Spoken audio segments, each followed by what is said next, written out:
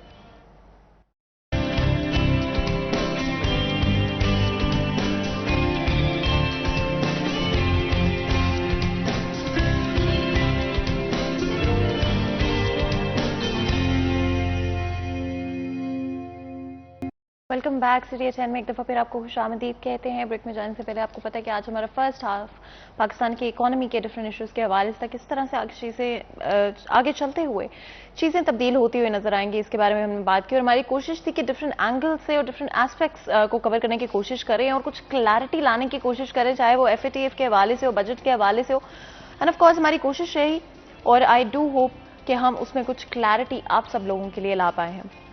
آگے بڑھتے ہوئے ہماری کوشش ہوگی کہ آج کے ڈفرینٹ ایشوز کے بارے میں بات کریں گے، لیکن سب سے امپورٹنٹ آج جو پولیٹیکل صورتحال پاکستان میں موجود ہیں وہ آگے چلتے ہوئے کس طرح سے تبدیل ہوں گے، اس پر بات کریں گے۔ ہمارے ساتھ بہت ہی خاص مہمان ہمارے ساتھ اسٹوڈیو میں موجود ہیں جو کہ پالیٹکس میں انٹر ہونا چاہ رہے ہیں۔ جتنا ٹرموئل پاکستانی پالیٹکس میں ہے یہ بہت کم لوگ کر سکتے ہیں، اور اس کے لیے بہت ہمت کی، کرج کی ضرورت ہے، اور سیکریفائس کی بھی ضرورت ہے، because at the end of the day بہت کم لوگ اپنے سے بڑھ کر سوچتے ہیں، بہت کم لوگ اپنے علاوہ کسی اور کے لیے کچھ کرنا چاہتے ہیں، اور جب آپ پالیٹکس میں آتے ہیں I think that is the most important thing کہ آپ دوسروں کے لیے کچھ کرنا چاہتے ہیں۔ اسی سوچ کے ساتھ، اسی خیال کے ساتھ ہمارے جو آج کے مہمان ہیں وہ پولیٹیکل اپنی جرنی کا سفر شروع کرنے والے ہیں، اور ان سے آج ان چیزوں پر بات کریں گے، ان کی پرسنل لائف کے حوالے سے بھی بات کریں گے۔ میں جلدی سے آپ کا انٹروڈکشن کرا دیتی ہوں۔ ہمارے ساتھ آج پروفیسر رانا منور خان صاحب موجود ہیں، x director colleges education and Faisal آباد ڈویژن ہیں۔ آپ کو ویلکم کرتے ہیں شو میں، بہت بہت شکریہ آج ہمارے لیے، ہمارے شو کے لیے وقت نکالنے کے لیے۔ آف کورس پالیٹکس میں بھی آپ کا سفر جلد ہی شروع ہونے والا ہے۔ میں یہ بھی بتاتی چلوں کہ NA 99 سے آپ الیکشن لڑنے والے ہیں، اس حوالے سے ضرور بتائیے گا کیا آپ کے گولز کیا ہیں اس نئے سفر کو لے کر، اور آپ کی کیا موٹیویشن تھی، کیا چیز تھی جس کی وجہ سے آپ نے سوچا کہ اچھا جہاں پر ریٹائرمنٹ کے بعد زیادہ تر لوگ سوچتے ہیں اب تو ہم چھٹی منائیں گے اور ہم ریلیکس کریں گے، کیا چیز تھی جس نے آپ کو انکریج کیا کہ نہیں میں اپنی عوام کے لیے کچھ کرنا چاہتا ہوں، میں اپنے ملک کے لیے کچھ کرنا چاہتا ہوں؟ بسم اللہ الرحمن الرحیم۔ سب سے پہلے تو آپ کا بہت شکریہ کہ آپ نے مجھے موقع دیا کہ میں اپنے خیالات اور اپنے جذبات کا اظہار کر سکوں، اور ساتھ ہی پولیٹیکل سائنس اور سیاسیات کے حوالے سے بھی میں تھوڑی بات کروں گا۔ میں نے ایز لیکچرر پولیٹیکل سائنس اپنے کیریئر کا آغاز کیا، 26.5 سال میں نے ڈفرینٹ کالجز میں پنجاب کے ٹیچنگ کی، اور اس کے بعد 8.25 سال میں نے 3 ڈویژن میں، ساہیوال، فیصل آباد اور سرگودا ڈویژن میں بطور ڈائریکٹر ایجوکیشن کالجز خدمات سر انجام دی۔ تو اس طریقے سے آپ یہ سمجھ لیں کہ مجھے پڑھانے کا بھی اور کالجز کی ایڈمنسٹریشن کا بھی تجربہ ہوا، اور بڑے پیمانے پہ پبلک ڈیلنگ کا بھی موقع ملا۔ اس دوران میں نے یہ محسوس کیا کہ بطور ڈائریکٹر ایجوکیشن میں جو بھی خدمات یا جو بھی میں اپنی قوم کی خدمت کر سکتا ہوں، وہاں میں نے پورے جذبے کے ساتھ کام کرنے کی کوشش کی۔ تینوں ڈویژن میں سٹاف کی بہتری کے لیے، طلباء کی بہتری کے لیے، زیادہ سے زیادہ لوگوں کو بہتر تعلیم دینے کے حوالے سے میں نے پروگرام منعقد کروائے۔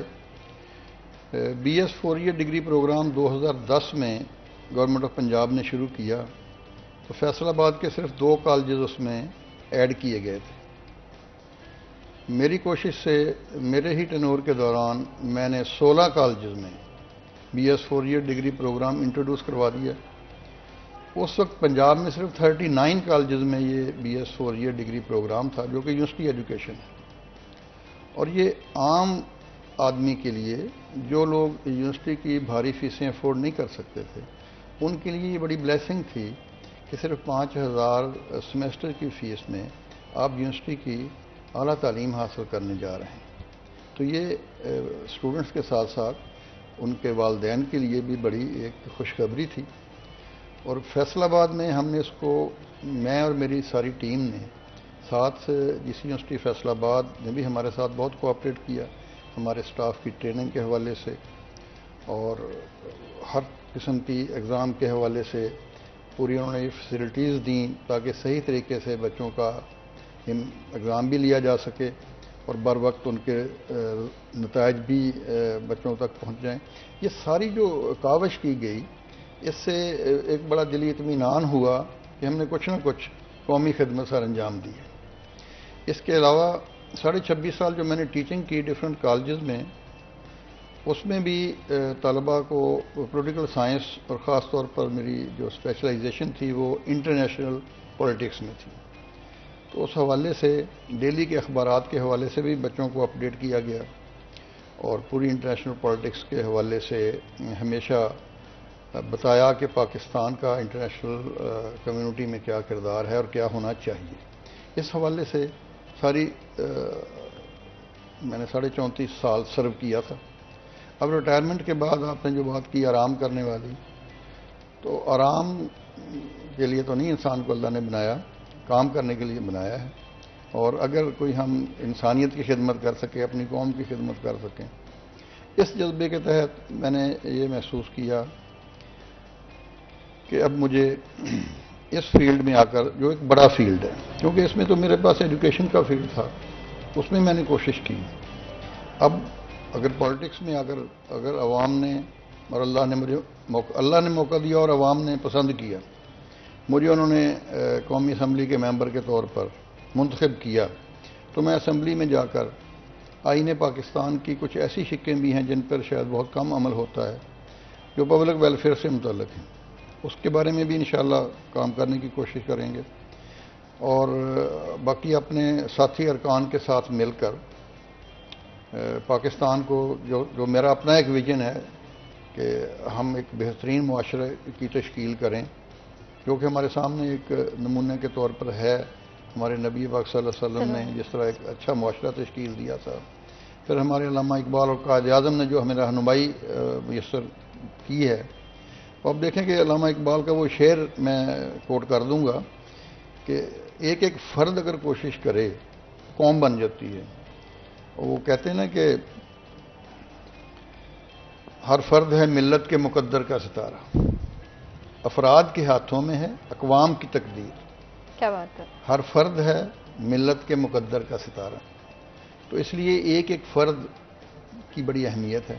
تو میں یہ چاہتا ہوں کہ میں وہ ایک ایسا فرد بننے کی کوشش کروں کہ جو اپنی ملت کے مقدر میں تھوڑی بہت بہتری کی کوئی کوشش کر سکے۔ اینڈ بڑی خوبصورت طریقے سے آپ نے اپنی موٹیویشن کو، جو آپ کی تھاٹ پروسیس ہے اس ڈیسیجن کے پیچھے، اس کو آپ نے بیان کیا. اینڈ آئی تھنک اتنی خوبصورتی سے شاید میں بھی نہ الفاظ میں بیان کر پاتی. اگر ہم پولیٹیکل سائنس کی بات کرتے ہیں، آف کورس آپ کی اپنی پرسنل ایجوکیشن اس میں رہی ہے، انٹرنیشنل ریلیشنس فوکس رہا. اگر ہم اوور آل بات کرتے ہیں اپنے ملک کی، آج کہاں پہ دیکھتے ہیں آگے چلتے ہوئے چیزوں کو، کس ڈائریکشن میں جاتے ہیں؟ اور آف کورس آپ ایک پولیٹیکل سسٹم کا حصہ بننے جا رہے ہیں، تو کیا پلانز ہیں، کیا ایمبیشنز ہیں اس کو لے کر؟ جی، جب تک جو میں دیکھ رہا ہوں اس میں تو یہ ہے کہ پولیٹیکل سائنس کو جس طریقے سے امپلیمنٹ ہونا چاہیے، ویسے تو قوموں کے اندر میں یہ دیکھتا ہوں کہ قومیں ہمیشہ اپنے مفادات کے مطابق سسٹم کو چلانے کی کوشش کرتی ہیں، پوری دنیا کی قومیں. لیکن کچھ نہ کچھ ایسے اخلاقی اصول موجود ہوتے ہیں جن کی بنیاد پر معاشرے جو ہیں وہ سٹینڈ کرتے ہیں. تو اب اس میں ہمیں میں جب یہ دیکھتا ہوں اپنے ملک کے اندر بہت سی جو اچھی روایات ہونی چاہیے تھی ان کو توڑنے کی کوشش ہو رہی ہے. برطانیہ کا پورا نظام جو ہے وہ روایات پہ کھڑا ہے. وہاں 1721 میں پہلا جو وزیر اعظم ان کا بنا والپول، تو اس کو باقاعدہ وزیر اعظم نہیں تھا، وہ ایک کمیٹی بنائی گئی تھی، اس کا ہیڈ تھا والپول. 1937 تک برطانیہ کے دستور میں کہیں وزیر اعظم کا لفظاً ذکر نہیں تھا، لیکن وزیر اعظم بھی تھا، اس کی کابینہ بھی تھی، نظام بھی روایات پہ چل رہا تھا. 1937 میں کراؤن ایکٹ کے تحت جب اس کی تنخواہ مقرر کی گئی تو اس کا باقاعدہ تحریری ذکر آیا. تو روایات کی بڑی اہمیت ہوتی ہے، کیونکہ جو لکھی ہوئی چیز ہوتی ہے جتنا بھی تفصیل سے لکھ دیا جائے، آئین جو ہے کوئی بہت بڑی ضخیم کتاب نہیں ہوتی. دنیا کے جو آئین ہیں اس میں کچھ آرٹیکلز ہوتے ہیں، کچھ اس کی تشریح کرنے کے لیے، کچھ اس میں جیسے حلف نامے وغیرہ شیڈول ہوتے ہیں، اس طرح کی کچھ چیزیں ہوتی ہیں. یہ نہیں ہوتا کہ ایک ایک لفظ لکھا ہوا ہو کہ نظام کیسے چلے گا. کچھ چیزیں آئین کے مطابق چلتی ہیں، کچھ آئین کے مطابق قوانین جو ہماری لیجسلیچر بناتی ہے اس کے مطابق چلتی ہیں، بہت سی چیزیں روایات پہ پھر بھی چلتی ہیں. تو روایات کو کہیں بھی پولیٹیکل سسٹم سے خارج نہیں کیا جا سکتا. تو اچھی جو روایات ہیں اس کو آگے لے کے چلنا چاہیے. ہمارے ہاں یہ ہے کہ ہر چیز کو تحریر کے اوپر ہی فوکس کرنے کی کوشش کی جاتی ہے. تو میری یہ کوشش ہوگی کہ لوگوں کو بتایا جائے. اور دوسرا یہ کہ جو اخلاق ہے یہ ہمارے مسلمان کی سب سے اعلیٰ پہچان ہے. ہمارے نبی اکرم صلی اللہ علیہ وسلم نے سب سے جو بڑی پہچان مسلمان کی بتائی ہے وہ اخلاق بتائی. اور اللہ نے قرآن حکیم کے اندر بھی ظاہر ہے آپ کے جو اخلاق ہے آپ نبی پاک صلی اللہ علیہ وسلم کا، اس کی تو تعریف آپ کو پتہ ہی ہے کہ قرآن آپ کا اخلاق ہے. تو ہمیں تو یہی، ہم نے فالو کس کو کرنا ہے؟ ہم نے اخلاق کے بنیاد پر اللہ کے نبی صلی اللہ علیہ وسلم کو فالو کرنا ہے. میں نے میرا ٹیچنگ کرتے ہوئے بھی یہی کہا، ایڈمنسٹریشن میں بھی یہی کہا کہ ہمیں سچ کی بنیاد پر اور اخلاق کی بنیاد پر اپنے معاشرے کی تشکیل کرنی چاہیے. اگر ہم اس پہ کر لیں گے تو سب سے بڑی کامیابی ہماری یہ ہوگی. ان دو چیزوں پہ جب ہم کریں گے تو بہت سی ایسی خرابیاں ہیں جو ہم نکالنا چاہتے ہیں وہ خود بخود نکلتی چلی جائیں گی. تو اگر اس پہ نہیں کریں گے تو پھر خرابیاں آہستہ آہستہ مزید در آتی چلی جائیں گی. یہ میرے ایک ذہن میں ہے چیز کہ ہم اپنے سسٹم کو، جب اللہ مجھے موقع دے، میں ساتھیوں سے بھی یہی ریکویسٹ کروں گا، اپنے جو میرے ساتھی ممبرز ہوں گے، کہ بھی ہم نے کچھ نہ کچھ ایک روایات، ایک اخلاق اور ایک سچ، ان چیزوں کو رواج دینا ہے. کیونکہ جو اسمبلی، قومی اسمبلی ہے، یہ ملک کی گورننگ باڈی ہے، یہ سب سے اعلیٰ ادارہ ہے گورننگ کا. اگرچہ پاکستان میں اس کی بالادستی کا اصول نہیں ہے، آئین کی بالادستی کا اصول ہے، کیونکہ ہمارا ہے وفاقی نظام. اس میں وفاقی نظام میں آئین کی بالادستی ہوتی ہے، کیونکہ اس میں مرکزی حکومت اور صوبے ہوتے ہیں. اس میں پارلیمنٹ کی بالادستی اس لیے نہیں ہو سکتی کہ پارلیمنٹ تو پھر صوبوں کے سارے اختیار سلب کر سکتی ہے. اینڈ آف کورس آپ NA 99 سے پلان کر رہے ہیں الیکشن لڑنے کا، تو اگر اس حلقے میں دیکھیں کس طرح کے مسائل آپ کو نظر آتے ہیں، چاہے وہ ڈفرینٹ ایریاز میں ہوں یا ڈفرینٹ ایسپیکٹ سے، اگر آپ اس کو دیکھتے ہیں؟ جی، میں اگر بات کروں NA 99 کی تو اس میں ہمارا ایک میجر قصبہ ڈجکوٹ آ جاتا ہے، روشن والا ہمارا اس میں حلقہ آ جاتا ہے، ادھر ستیانے بنگلے سے تو پیچھے ہٹ کے تھوڑا سا قریب دیہاتی ایریا اس میں زیادہ ہے. اور دیہاتی ایریا میں ہمارے جو مسائل ہیں اس میں ایک تو ایجوکیشن اور صحت کے مسائل تو ہر جگہ ہوتے ہیں. ڈجکوٹ کا جو ہمارا ہاسپٹل ہے گورنمنٹ کا جنرل ہاسپٹل ہے اس کو مزید اپ گریڈ کیا جانا چاہیے تاکہ لوگوں کو سفر کر کے فیصل آباد آنے کی بجائے قریب ترین جگہ پہ بہتر ہیلتھ کی فیسلٹیز مل سکیں. دوسرا یہ کہ ڈجکوٹ میں گرلز کالج موجود ہے، گریجویٹ کالج، وہ میرے دور میں ہی بنا تھا، اور ابھی بوائز کالج وہاں مکمل نہیں ہے، نہیں چل رہا. وہاں بوائز کالج بھی ہونا چاہیے ڈجکوٹ کے اندر. اور پھر جو بے روزگاری ہے یہ ہمارے علاقوں کا بہت بڑا مسئلہ ہے. اس کے لیے کوئی انڈسٹری اسٹیٹ یا ویسے کوئی ایسی انڈسٹریز ڈجکوٹ کے ارد گرد کے علاقے میں، اور اسی طرح یہ ستیانہ روڈ پہ ستیانہ بنگلہ کے قریب کوئی انڈسٹری جو بڑے لیول کی تھوڑی ہونی چاہیے جس میں زیادہ سے زیادہ لوگوں کو روزگار مل سکے. اور انڈسٹری کچھ ایسی بھی لگائی جانی چاہیے گورنمنٹ کی سطح پہ پلاننگ کر کے کہ جس میں ایسی چیزیں تیار ہوں جو ہم ایکسپورٹ کر سکیں. کیونکہ ہمیں بہت بڑا مسئلہ جو ہے وہ ہے کہ ہماری ایکسپورٹ جو ہے نا اس میں بہت زیادہ ورائٹی نہیں ہے. اس میں سب سے بڑی ٹیکسٹائل کی ایکسپورٹ ہے، یا رائس کی ایکسپورٹ ہے، یا کوئی لیدر پروڈکٹس کی ایکسپورٹ ہے. تو اس کو اگر اس کا پیمانہ بڑا کیا جائے. ہالینڈ وغیرہ ہیں وہ ملک کی بھی اتنی زیادہ کرتے ہیں. نیدرلینڈ چھوٹا سا ملک ہے، فیصل آباد ڈسٹرکٹ سے بھی شاید چھوٹا ہو، لیکن اس کی جو جی ڈی پی ہے یا اس کا جو ہے اس میں پھولوں فلاورز کے ایکسپورٹ اور ڈیری ملک اور ڈیری پروڈکٹس کی ایکسپورٹ سے وہ اتنا زیادہ کما رہا ہے. ہمارے ملک کے اندر بھی پلان کر کے یہ چیزیں وہ ہیں جو جس کو کیا نہیں ہے ہمارے جس کا پلان جو ہے وہ ہمیں بڑے لیول پہ اس کو کر کے اگر ہم اس پہ پوری توجہ دے کے کریں گے تو انشاءاللہ. ویسے اللہ سے بھی ہمیں اپنی پوری کوشش کرنے کے بعد، میں آج کل نماز میں ایک دعا کر رہا ہوں وہ آپ سے شیئر کرنا چاہتا ہوں. وہ میں یہ کر رہا ہوں کہ یا اللہ تیرے خزانوں میں کوئی کمی نہیں ہے. تو ہمارے پاس بڑا لمبا ساحل موجود ہے، تو ہمیں یہ تیل اور گیس کے جو ذخائر ہیں وہ ہمیں عطا کر دے اپنی طرف سے تاکہ ہم اپنے پاؤں پہ جلدی کھڑے ہونے کے قابل ہو جائیں. یہ تو وہ ہے جو اللہ رب العزت کے اختیار میں ہے، وہ کسی وقت بھی ہمیں لیکن جو وسائل اللہ نے ہمیں دیے ہوئے ہیں بہت بڑی افرادی قوت ہے، بڑی نوجوان کام کرنے والے لوگ موجود ہیں. بیرون ممالک میں جا کر بڑی اچھی خدمات ہمارے لوگ سر انجام دے رہے ہیں. تو اگر ہم اپنے ملک میں بھی بہتر پلاننگ کر کے، ہمارے 5 سالہ فارمولے لے کے ملائیشیا نے، سنگاپور اور کوریا نے اتنی زیادہ ترقی کی ہے، ہمارے فارمولے لیے انہوں نے 60s میں. تو اگر ہم ان فارمولوں پہ منوان عمل کر کے اور پھر اس کے بعد ہمارے لوگ کام کرنے والے موجود ہیں بہتر پلاننگ کے ذریعے اور ایک آنیسٹ جو ایڈمنسٹریشن ہے اس کے ذریعے. یہ 2013 سے 2018 کے دوران 5 سال میں 17 تک ڈائریکٹر رہا ہوں. میں نے دیکھا ہے کہ فیصل آباد میں چونکہ پی ایم ایل این کے پلیٹ فارم سے کوشش کر رہا ہوں، تو اس لیے میں نے دیکھا ہے کہ فیصل آباد میں 3 بڑے ہاسپٹل بنے. ایک ایشیا کا کوئی اسے بڑا کہتے ہیں، یا چلو ایشیا کا نہیں پاکستان کا سب سے بڑا چلڈرن ہاسپٹل ہے، وہ فیصل آباد میں بن رہا ہے. یہ اسی 5 سال کے عرصے میں 3 بڑے غلام محمد آباد میں اور سمن آباد میں اور ادھر حسیب شہید کالونی میں 3 بڑے ہاسپٹل اسی 5 سال کے عرصے میں بنے. کافی ڈیولپمنٹ ہوئی ہے، بہتر اور بھی بہت ساری چیزیں ہیں. اور جیسے ایکسپریس وے بنی تھوڑے عرصے میں، بہت اچھا کام ہوا. یہ جو لاہور سے ملتان موٹر وے بن گئی، اور اسی دوران ملتان سے سکھر تک یہ بن گئی تھی. لیکن یہ گزشتہ 3.5 سال میں سکھر سے حیدرآباد تک نہیں بن سکی، وہ ابھی تک سٹارٹ بھی نہ ہو سکی. اینڈ میں یہ ضرور چاہتی ہوں کہ جب ہم بریک سے واپس آئیں تو یہ بھی بات کریں کہ کس طرح سے ایجوکیشن سیکٹر سے آپ کا تعلق ہے. اینڈ آئی تھنک آپ کے پاس کچھ بہت اچھے آئیڈیاز ہوں گے لڑکیوں کی ایجوکیشن کو لے کر، اوور آل ایجوکیشن کے سیناریو کس طرح بہتر کیا جا سکتا ہے. لیکن اس سے پہلے بریک لیتے ہیں، کہیں مت جائے گا، ہمارے ساتھ رہے گا.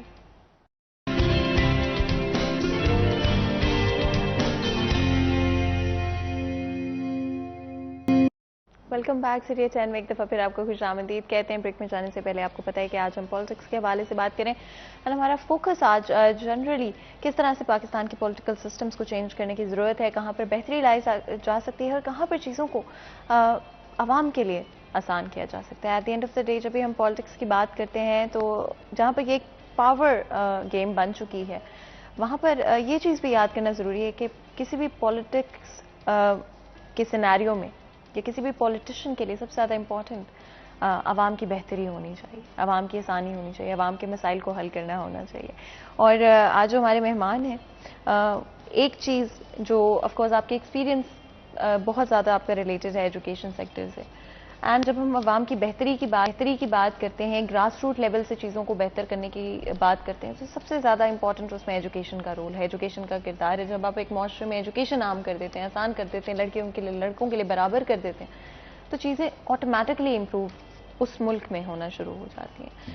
کس طرح سے آپ ایجوکیشن کا اپنا جو ایکسپیرینس ہے اس کو ریلیٹ کریں گے اپنی پولیٹیکل جرنی کے ساتھ؟ جی، آپ نے درست فرمایا کہ یہ جو ایجوکیشن ہے اس کا جو لیول ہے یہ ترقی کے لیول کے ساتھ بڑا اس کا براہ راست ایک تناسب ہے، بڑا پرپورشن کہ جیسے جیسے بہتر ہوتی چلی جاتی ہے. لیکن صرف یہ ایک فیکٹر نہیں ہے، اور فیکٹر بھی ہیں، لیکن یہ بھی ایک بڑا اہم فیکٹر ہے. تو اس حوالے سے پاکستان میں نے پہلے ذکر کیا تھا کہ خواتین کی تعلیم کے حوالے سے اس وقت کوئی کمی نہیں ہے. ہمارے ہاں پنجاب میں جو پروگرام یہ تھا کہ ہر 10 کلومیٹر کے لیول پہ ایک بچیوں کے لیے کالج، گرلز کالج، اور ہر 20 کلومیٹر کے فاصلے پہ ایک بوائز کالج. یہ کرائٹیریا بنایا ہوا تھا، اور بھی اس کے ساتھ چیزیں تھیں، آبادی پاپولیشن کا بھی تھا اور چیزیں بھی تھیں، لیکن یہ فاصلے کا یہ رکھا تھا. تو اگر یہ 10 کلومیٹر کے فاصلے پہ گرلز کالجز موجود ہوں اور ہیں بھی موجود ہمارے ہاں، تو اس سے بہت زیادہ بہتر مواقع مل رہے ہیں ہمارے ہاں. لیکن اس میں تھوڑی سی اور ضرورت ہے. جیسے ہم نے BS 4 ایئر ڈگری پروگرام شروع کیا، اس میں سائنس اور کچھ ٹیکنیکل سبجیکٹس پہ زیادہ توجہ دینے کی ضرورت ہے. جیسے یہ ووکیشنل ادارے کچھ بنے ہیں لیکن وہ کم ہیں، اس کو اور زیادہ ہونا چاہیے، کیونکہ اس وقت دنیا میں اسکلڈ افرادی قوت کی زیادہ ضرورت ہے، اسکلڈ مین پاور. تعلیم اور تعلیم کے ساتھ ساتھ کچھ ایسا اسکل بھی ہونا چاہیے. جیسے آج کل IT اسکل بھی ہے، اس میں انڈیا نے بہت زیادہ افرادی مین پاور برآمد کی ہے، اور اس سے اس کا ایکسپورٹ بھی بہت بڑا ہے. پاکستان میں بھی سلولی بڑھ رہا ہے، تو اس کو ذرا تھوڑا تیزی سے بڑھانے کی ضرورت ہے. ہمارے بہت زیادہ IT کے نئے ہاؤسز ہونے چاہیے جس میں ہر قسم کی فیسلٹیز انٹرنیشنل لیول پہ ہم لوگوں کو دے سکیں. اس کے ساتھ ساتھ یہ جو گاڑیوں کے انجن ہیں، ہمارے ہاں انجینئرنگ یونیورسٹیاں موجود ہیں، ہم ساری گاڑیاں باہر سے منگواتے ہیں، بسیں بھی اور کاریں بھی، یا اسمبلنگ پلانٹ بھی یہاں ہیں. لیکن خود پاکستان کا آج تک کوئی، ہم نے JF تھنڈر جہاز تک بنا لیا ہے، لیکن بسیں، کاریں، یہ چیزوں، اس کے انجن کیا ہم پاکستان میں نہیں بنا سکتے؟ کتنی بڑی امپورٹ ہے جو ہماری رک جائے گی، یہاں سے ہم بنا سکتے ہیں. تو زیادہ انجینئرنگ ڈپارٹمنٹس جو ہیں اس کو اس طرف گورنمنٹ کو بہت زیادہ پلاننگ کرنی چاہیے اس کے کہ 70-75 سال میں ہم انجن اس کے بنانے کے قابل نہیں ہوئے. ایڈیسن نے 2000 ناکام تجربے کر کے بلب بنا لیا تھا ایک فرد نے، اور آپ کو معلوم ہی اس کی زندگی کے بارے میں کہ وہ کیسے اس نے ٹرین میں چھاپڑیاں لگائیں اور کیا کچھ کیا، کہاں جا کے ٹرین میں بیٹھ کے تجربے کیے اس نے، اور بھی بہت سی چیزیں اس نے کی. لیکن سب سے بڑا یہ بلب والا اس کو سمجھا جاتا ہے. تو ایک فرد نے ہمت کی، کوشش کی. تو ملکی لیول پہ یہ ساری پلاننگ اگر ہم کریں کہ ہم یہ ساری چیزیں انڈیجنس یہاں پاکستان میں بنائیں اور ہم اپنی ہی چیزوں کو استعمال کریں، یہ ہمارے جو اخراجات ہیں وہ بھی کم ہو سکتے ہیں. امپورٹ ہماری کچھ اس سے کم ہو سکتی ہے. ہم ضروری چیزیں امپورٹ کریں، وہ چیزیں امپورٹ کریں جو ہماری ایکسپورٹ کے لیے فائدہ مند ہوں، یعنی وہ ایکسپورٹ کا مٹیریل ہو. امپورٹ وہ آئے جو ایکسپورٹ کرنے کے لیے ہمیں چیزیں بنانے میں کام آئے، وہ تو ٹھیک ہے. ایک تو یہ ایجوکیشن، یہ بھی ایجوکیشن سے ریلیٹڈ چیز ہے. ہم نے ٹیکنیکل ایجوکیشن کو اس طریقے سے، انجینئرنگ ہماری ٹیکنیکل ایجوکیشن ہے، اس طرح ایگریکلچر کی ہماری جو ہے ییلڈ، وہ ہماری دنیا میں سب سے کم جا رہی ہے. ہمارے پاس اتنا زیادہ ایگریکلچر لینڈ موجود ہے، قابل کاشت جو اراضی ہے، یہ شاید کسی اور پورے دنیا میں کسی اور ملک کے پاس پرسنٹیج وائز پاکستان جتنی نہیں ہے. تو اس سے ہم بھرپور فائدہ نہیں اٹھا رہے. ہماری ییلڈ پر ایکڑ بہت کم ہے. اس کو آسانی کے ساتھ ڈبل بھی کیا جا سکتا ہے. پہلی سٹیج پہ اس کو اگر 1.5 گنا کر دیا جائے، 1.5، تو اس سے ہماری ایکسپورٹ بھی بڑھ جائے گی. ہمیں باہر سے کھانے پینے کی چیزیں، دالیں یا اس طرح کی، ایون جو ایڈیبل آئل ہے، کھانے کا تیل، یہ ہمیں باہر سے منگوانا پڑتا ہے. ہمارے پاس اتنی بڑی زمینیں موجود ہیں، صحرا کے صحرا موجود ہیں، جس کو سولر انرجی کے ذریعے وہاں ٹیوب ویل وغیرہ لگا کے زمینوں کو قابل کاشت بنایا جا سکتا ہے. وہاں جو ریت سے ریلیٹڈ زمین ہے اس کے اندر دالیں بڑی آسانی سے پیدا ہو سکتی ہیں، چنا اتنا زیادہ پیدا ہو سکتی ہے، چنے کی دال، ماش، منگو، ساری دالیں پیدا ہو سکتی ہیں. تو اس میں ایگریکلچر جو ہمارے یونیورسٹیز ہیں اگرچہ وہ کام کر رہی ہیں، لیکن نئی نئی چیزیں، ویٹ کا کوئی ایسا سیڈ میرے ابھی تک نہیں ہم نے دریافت کیا. 80 من پر آور اگر ہم ییلڈ کر لیں پاکستان میں تو ہم پوری دنیا کو یہ ویٹ ایکسپورٹ کر سکتے ہیں. اگر اب ہم امپورٹ کر رہے ہیں. And without a doubt I do think یہ بہت بڑے ایشوز ہیں. یہ بھی تعلیم سے ریلیٹڈ ہے نا. جی، اینڈ تعلیم سے بھی، اور کیا یہ پولیٹیکل اسٹرکچر سے بھی ریلیٹڈ ہے؟ ہاں، پولیٹیکل اسٹرکچر سے اس حد تک ہے کہ جو ہمارے ادارے ہیں اس کو گورننگ باڈی تو قومی اسمبلی نا، وہ پوچھے ان اداروں سے جو ریسرچ کے ادارے ہیں، جو ایجوکیشن کے ادارے ہیں ایگریکلچر کے، ان سے پوچھیں کہ آپ کا کنٹریبیوشن کیا ہے، آپ بتائیں کہ آپ نے کون سا سیڈ بنایا ہے، اس کی کیا ییلڈ ہے. اگر نہیں بنا رہے تو کریں. اصل کام تو یہ کرنے والا ہے. کیا اس میں فنڈنگ کا بھی رول ہے؟ تھوڑا فنڈنگ کا بھی کچھ رول ہے، فنڈنگ بھی اس کی بڑھائی جانی چاہیے، لیکن کارکردگی کے ساتھ فنڈنگ کو اٹیچ کر دینا چاہیے. فنڈنگ بھی بڑھائی جا سکتی ہے، لیکن بہت سے لوگوں نے، جیسے میں نے ایڈیسن کی مثال دی، اس نے کوئی گورنمنٹ فنڈ سے تو چیزیں نہیں بنائی تھیں، تو اس نے اپنی محنت سے بنائی تھی نا. ایک ایگریکلچر سائنٹسٹ کو اگر ہم 20واں اسکیل، 21واں 22واں دیتے ہیں، 20واں بھی دیتے ہیں، وہ مزید ریسرچ کے لیے بھی فنڈ جتنے وہ تو اب یہ ہے کہ جو فیلڈ ہے نا، جس فیلڈ مطلب ایک ریسرچ کا ادارہ ہے، وہ اپنے فنڈ کی ریکوائرمنٹ گورنمنٹ کو دے بنا کے. یہ نہیں ہوتا کہ اوپر سے چیزیں آتی ہیں، چیزیں نیچے سے اوپر کو جاتی ہیں. وہ ریکوائرمنٹ اپنی دیتے ہیں، پھر اس ریکوائرمنٹ کا بڑے پیمانے پہ منسٹری میں جائزہ لیا جاتا ہے، پھر قومی سطح پہ کسی کمیٹی میں جائزہ لے کے اگر فنڈ کی ضرورت ہے تو فنڈ تو دیے جا سکتے ہیں. اتنا کہ فنڈ کا یہ ایشو نہیں ہے، فنڈ پرووائڈ ہو سکتے ہیں. میں تو آپ کو اپنا نقطہ نظر بتا رہا ہوں کہ میں یہ چاہتا ہوں کہ یہ ہمارے ادارے جتنا فنڈ مانگے انہیں فنڈ دیا جائے، ریزلٹس لیے جائیں، ہماری ییلڈ پر ایکڑ بڑھ جائے ساری فصلوں کی.